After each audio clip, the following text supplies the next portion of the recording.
saya Aslia dengan NIM 20426 kelas R1 Fakultas Ekonomi Bisnis Prodi Manajemen. Di buatan video ini saya akan menjelaskan beberapa pertanyaan dari dosen pengampu Bapak Ade Faisal Mabruri SEMM. Baik, di sini saya akan menjelaskan materi yang pertama, yaitu tentang konsep perilaku dalam organisasi. Konsep perilaku organisasi adalah studi tentang bagaimana orang, individu, dan kelompok berperilaku dalam organisasi. Pemahaman yang baik tentang perilaku organisasi dapat membantu manajer dan pemimpin dalam mengelola organisasi secara efektif dan meningkatkan produktivitas untuk mencapai suatu tujuan organisasi. Ada beberapa konsep dasar dalam perilaku organisasi. Yang pertama itu tentang individu dalam kelompok. Individu dalam organisasi. Yang pertama itu kepribadian, prinsip, sikap, dan nilai-nilai individu. Kepribadian individu mempengaruhi perilaku dan interaksi mereka dalam organisasi. Dan yang kedua itu motivasi.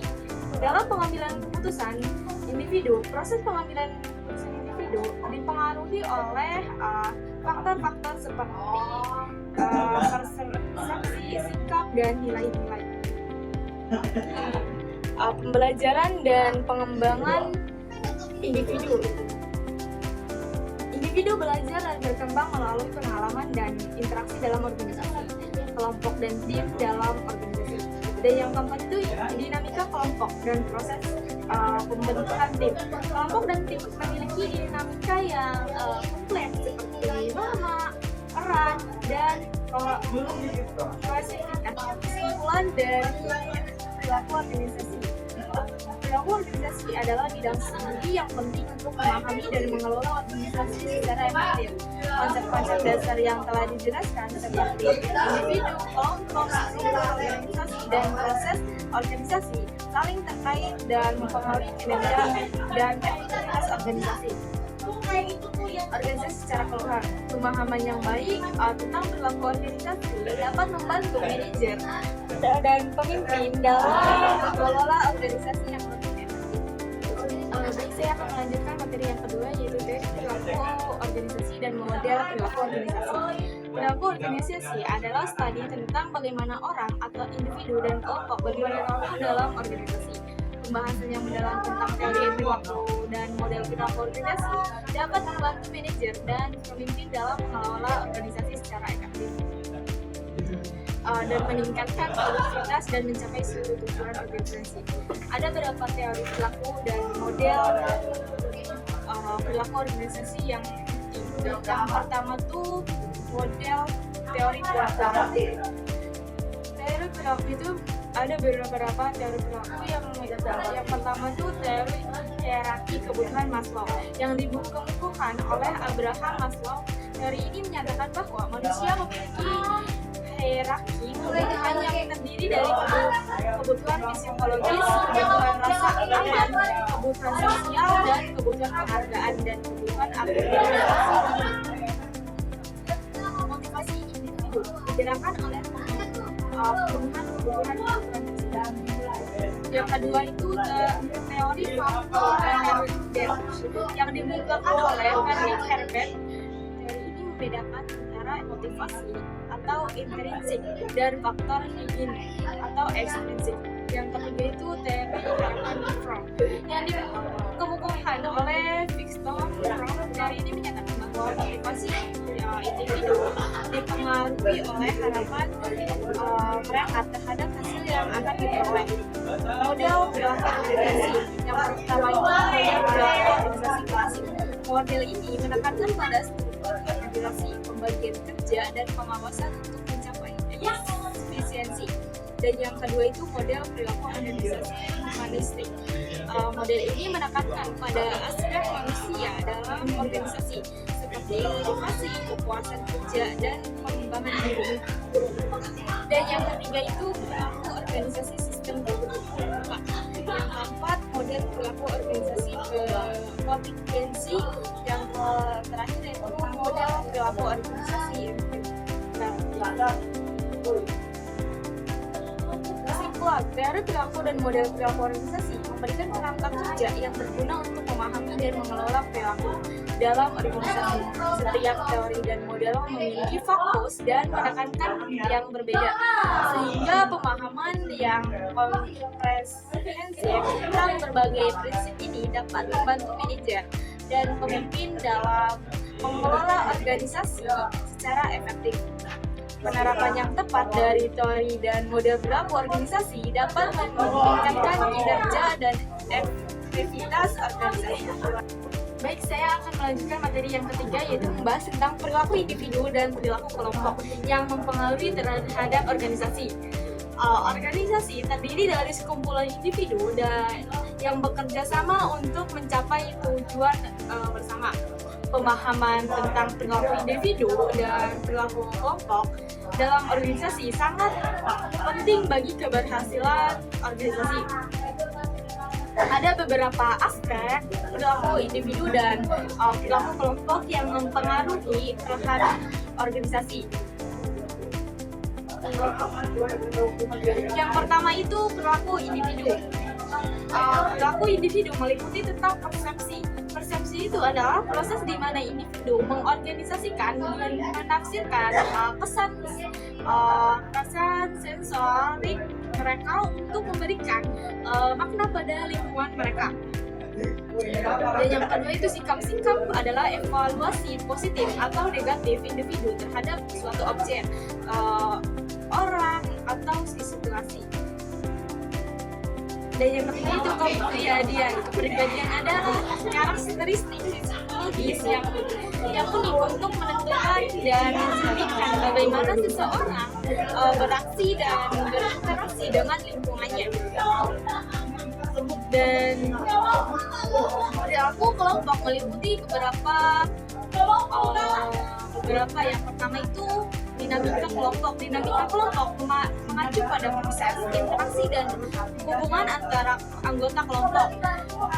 Kepemimpinan. Kepemimpinan adalah kemampuan untuk mempengaruhi orang lain untuk mencapai tujuan bersama.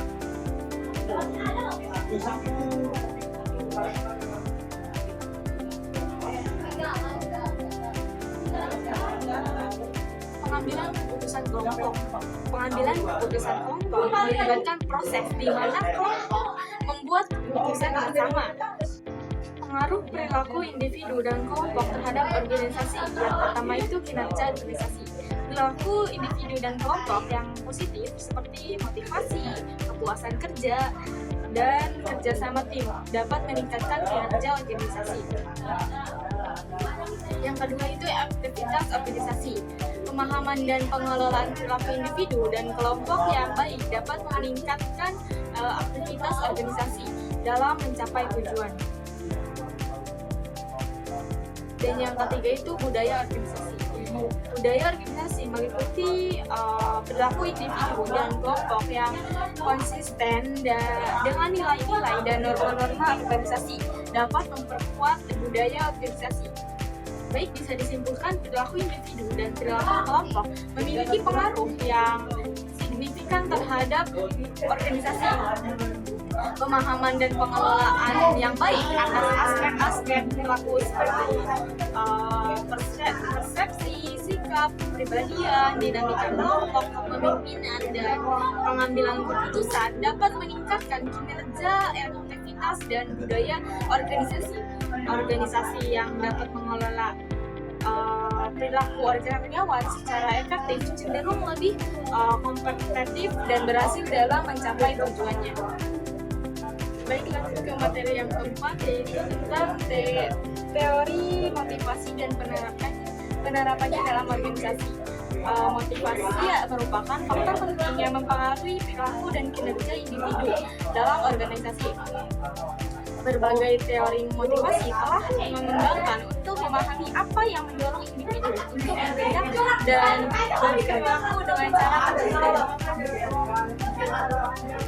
Ada beberapa teori motivasi utama dan bagaimana penerapannya dalam konteks organisasi. Yang pertama itu teori motivasi. Teori ini ditemukan oleh hierarki kebutuhan Maslow. Teori ini dikemukakan oleh Abraham Maslow yang menyatakan bahwa manusia memiliki 5 tingkat kebutuhan: psikologis, keamanan, sosialisasi, penghargaan, dan akulturasi diri. Dan penerapan dari motivasi dalam organisasi yang pertama itu ada desain pekerjaan. Organisasi dapat menerapkan prinsip-prinsip dari motivasi dalam merancang pekerjaan seperti memberikan tantangan, otonomi, dan umpan balik yang sesuai dengan kebutuhan karyawan. Yang kedua itu sistem imbalan. Organisasi dapat mengembangkan sistem imbalan yang sesuai dengan teori motivasi seperti memberikan kompensasi yang adil, pengakuan, dan kesempatan pengembangan diri.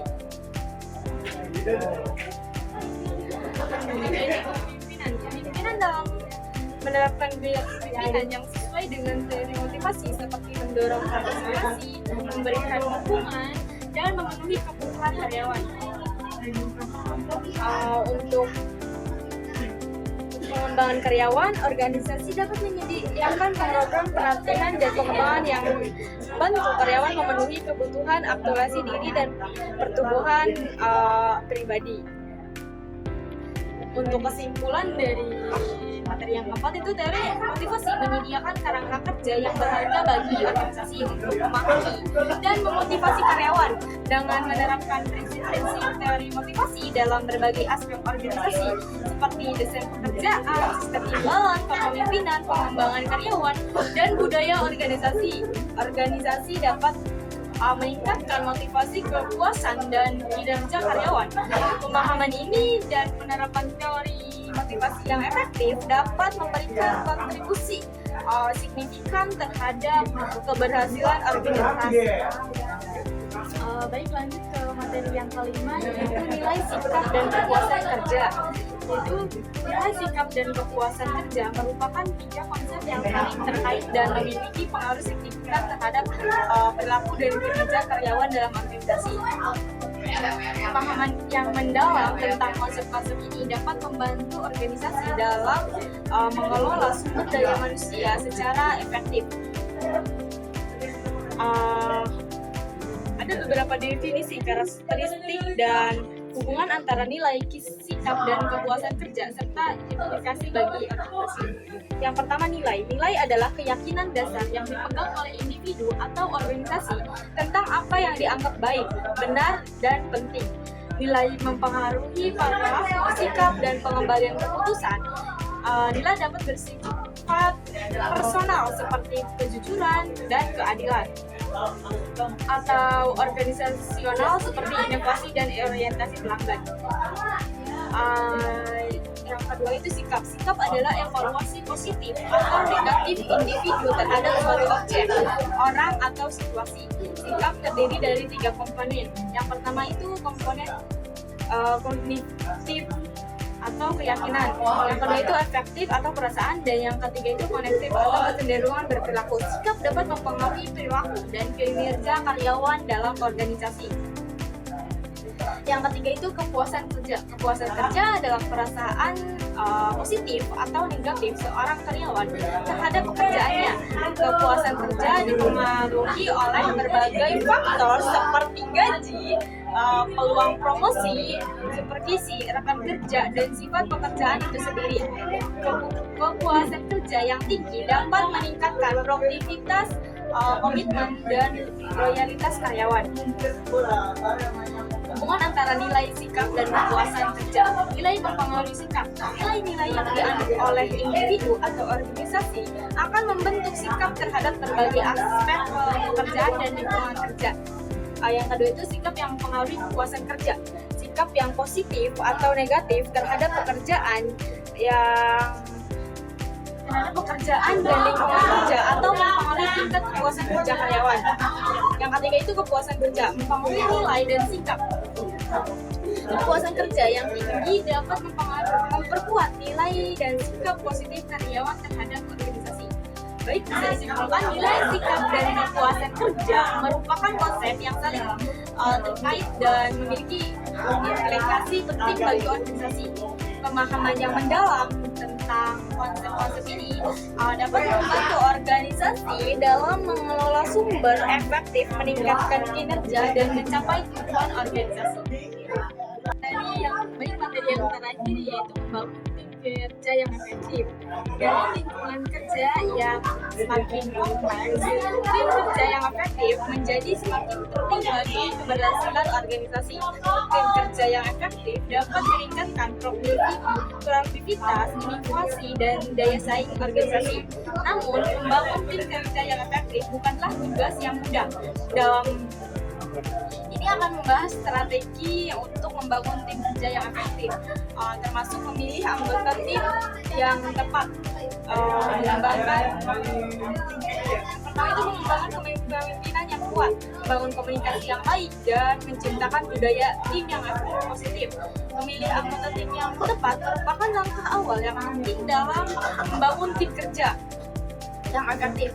Organisasi harus mempertimbangkan berbagai faktor seperti keterampilan, pengalaman, kepribadian, dan kemampuan bekerja sama.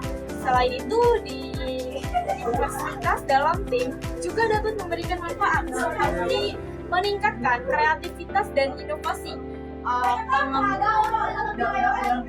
Mengembangkan kepemimpinan yang kuat dan efektif merupakan kunci bagi keberhasilan tim kerja.